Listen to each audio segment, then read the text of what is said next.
संगठन ही शक्ति है। और शक्ति के प्रारूप आप देखते हैं, चाहे वो राजनीति का क्षेत्र हो, चाहे वो सामाजिक क्षेत्र हो, चाहे वो धार्मिक क्षेत्र हो, हम सभी के अंदर एक होकर के एक समाज को सही राह दिशा दिखा सके, तभी हमारे समाज और हमारे पुरखों का गौरव यहाँ हम सब मिलकर के उस लक्ष्य को हासिल करेंगे। याद रखें, यदि हमने अपने जीवन में इस धरती पर आए और कुछ ना कर सके तो शायद मनुष्य होना दुर्भाग्यपूर्ण होगा। यदि महाराणा प्रताप इस धरती पर आए, शिवाजी राणा धरती पर आए और वो यदि कुछ ना करते तो शायद महाराणा प्रताप को कोई याद नहीं करता। कबीर की एक पंक्ति है, कबीरा जब हम पैदा हुए जगत हंसे हम रोए, करनी ऐसी कर चलो कि हम हंसे जग रोए। यदि आप कोई अच्छा कार्य करेंगे तो आपके चौराहे पर स्टेचू बनेंगे। यदि आप कोई नेक कार्य करेंगे, गांधी ने नेक कार्य किया, 2000 की नोट पे बैठा, अभी तक निकला नहीं है, ध्यान रखना। इसलिए मैं आप लोगों से कहना चाहूंगा, कुछ ऐसा कोई नेक काम करो जो कम से कम समाज के लिए प्रेरणा नहीं, अपितु राष्ट्र के लिए प्रेरणा बनने की आवश्यकता होगी। एपीजे अब्दुल कलाम ने राष्ट्र के लिए हमें एक सोचने का अवसर दिया। भैरव सिंह जी शेखावत एक राष्ट्र के लिए मजबूर, एक सशक्त, एक ऐसा नेता पैदा हुआ राजस्थान के अंदर जो हमको सोचने को मजबूर कर गया।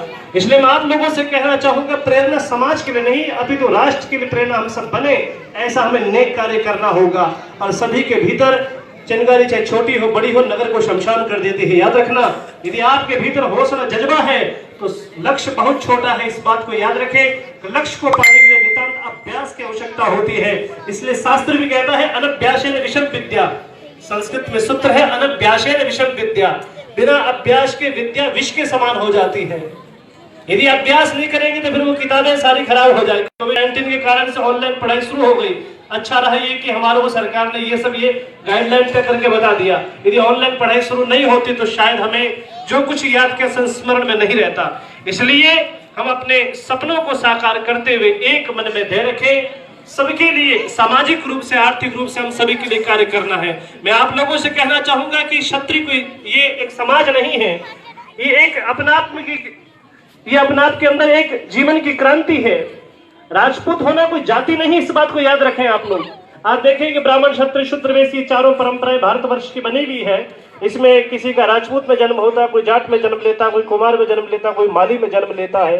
पर मैं आप लोगों से कहूंगा कि आप इतने सौभाग्यशाली हैं कि आपके पुरखों ने इस देश को बचाने में, आपके महापुरुषों ने इस राम की मर्यादा को स्थापित करने में आप उन पुरखों की संतानें हैं। तो कम से कम आपको स्वाभिमान और जीवन की धैर्यता के साथ आपको जीने का परम अधिकार है। इसलिए हम अपने जीवन में अच्छे संस्कारों को समर्पण भाव से रख सके। हम अपने जीवन में लक्ष्य के और साधते हुए ऐसे कार्य करें जिससे हमारा समाज कभी निंदित नहीं हो। याद रखें, हम देखते हैं कि वर्तमान समय में सोशल मीडिया के द्वारा किस प्रकार की टीका टिप्पणी होती है, तो ये सब अच्छा नहीं लगता है, क्योंकि आप सभी एक सभ्य समाज से आते हैं। और अच्छे जितने युवा साथी हैं उन सभी से मेरा कहना होगा कि आप लोग किस प्रकार की फोटो सोशल मीडिया पे डालते हैं, ये बहुत ही गलत है। इससे ये क्योंकि आप ऐसा करके आप अपने पुरखों को लज्जित करते हैं, ये मेरा मानना है। इसलिए सभी संगठित होकर के संगठन गढ़े चलो, सुपंथ पर बढ़े चलो, भला हो जिसमें देश का वो काम किए सब किए चलो। आ रही है आज चारों ओर से यही पुकार, हम करेंगे त्याग मात्र भूमि के लिए अपार।